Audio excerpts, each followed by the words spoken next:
Once upon a time in the vast, sun-kissed lands of Africa, where the winds whispered ancient secrets through the savanna grasses and the rivers flowed with tales of old, there lived a wise and powerful chieftain named Amadi.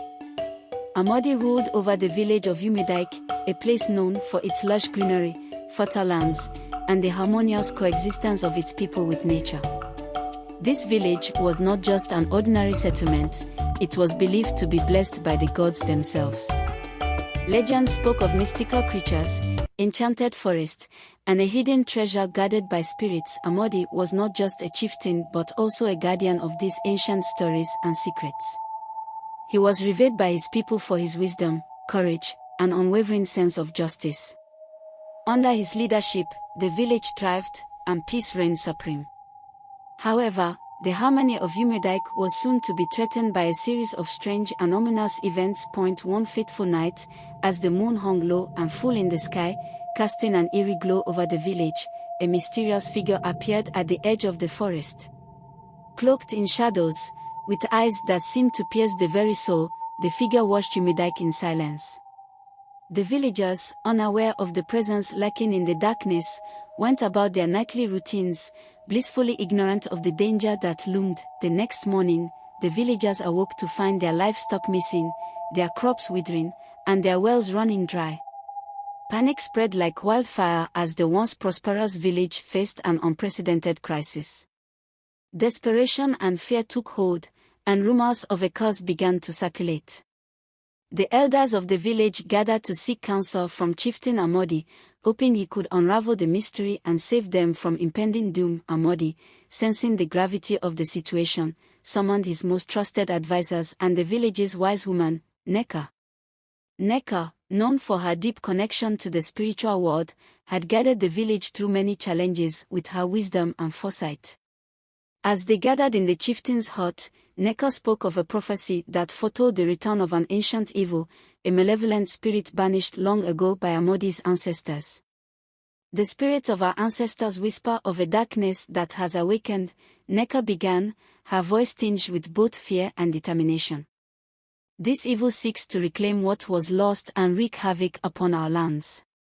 It is said that only a descendant of the great chieftain who first banished the spirit can stop it. Amadi listened intently, his mind racing with the implications of Nneka's words. He knew that he was the last in the line of those great chieftains, and it fell upon him to confront this ancient threat. With a heavy heart, he vowed to protect his people and set out on a journey to seek the wisdom and strength needed to defeat the dark spirit. As Amadi prepared for his quest, he was joined by his loyal warriors and his daughter, Adaeze, a fierce and skilled huntress. Adaeze, though young, possessed a bravery and spirit that rivaled even the most seasoned warriors. She insisted on accompanying her father, determined to prove her worth and protect their village. Their journey took them deep into the heart of the enchanted forest, a place where few dared to venture. The forest was said to be alive with magic, its trees whispering secrets and its streams singing songs of old. As they traveled deeper, they encountered creatures both wondrous and terrifying, each encounter testing their resolve and unity. One night, as they camped under the canopy of ancient trees, Adaeze was visited by a mysterious figure in her dreams. The figure, draped in ethereal light, revealed itself to be the spirit of an ancestor, a powerful warrior who had fought the very same evil they now faced. Adaeze, the spirit spoke, the fate of your village rests in your hands. The dark spirit can only be defeated with the combined strength of your lineage and the wisdom of the forest. Seek the guardian of the sacred grove, only they can guide you to the weapon that can vanquish this evil. Adaeze awoke with a start, her heart pounding with a mix of fear and excitement. She shared her vision with her father and their companions, who agreed that finding the guardian of the sacred grove was their best hope. With renewed determination, they pressed on, guided by the spirit's words. Their journey was fraught with peril, as they navigated treacherous terrain and faced challenges that tested their courage and unity. Along the way, they forged bonds with the forest inhabitants, earning their trust and learning the ancient ways of the land.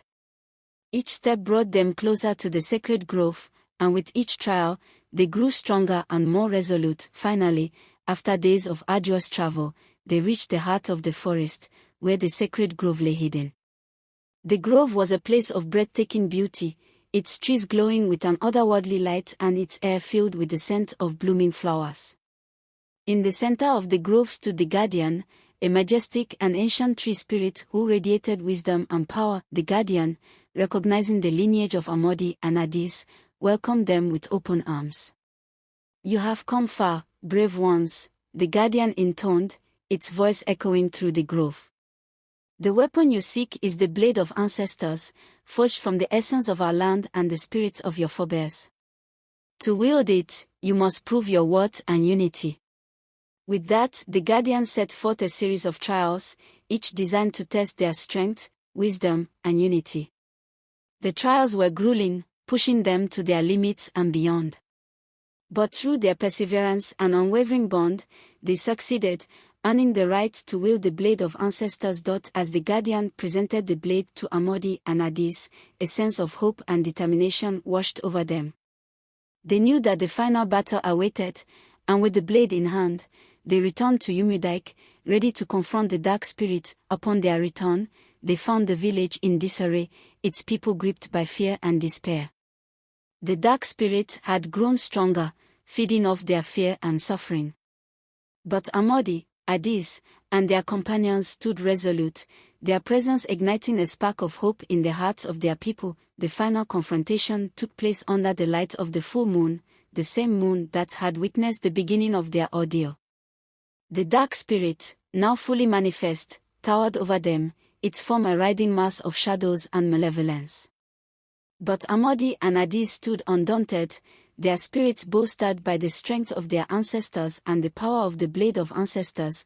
The battle was fierce and relentless, a clash of light and darkness that shook the very earth beneath them. The dark spirit, sensing the power of the blade, fought with all its might, but Amadi and Adaeze, united by their love for their people and their land, fought with a determination that could not be broken. In the end, it was Adaeze who delivered the final blow, her spirit burning with the fire of her ancestors. With a mighty swing, she struck the dark spirit, the blade glowing with a blinding light as it pierced the darkness. The spirit let out a deafening roar, its form disintegrating into nothingness as the light consumed it. As the dust settled, the village of Umudike stood in awe, their hearts swelling with pride and gratitude. The dark spirit was vanquished, and peace was restored. Amadi, his strength and wisdom proven, continued to lead his people with a renewed sense of purpose. Adaeze, now a hero in her own right, took her place as a guardian of their land, her bravery and spirit an inspiration to all, and so, the village of Umudike thrived once more, its people living in harmony with the land and each other. The tales of their journey and the defeat of the dark spirit became legends, passed down through generations as a testament to the power of unity, courage, and the enduring spirit of their ancestors. And as the winds whispered through the savannah and the rivers flowed with tales of old, the legacy of Amadi and Adaeze lived on, a beacon of hope and strength for all who called Umudike home.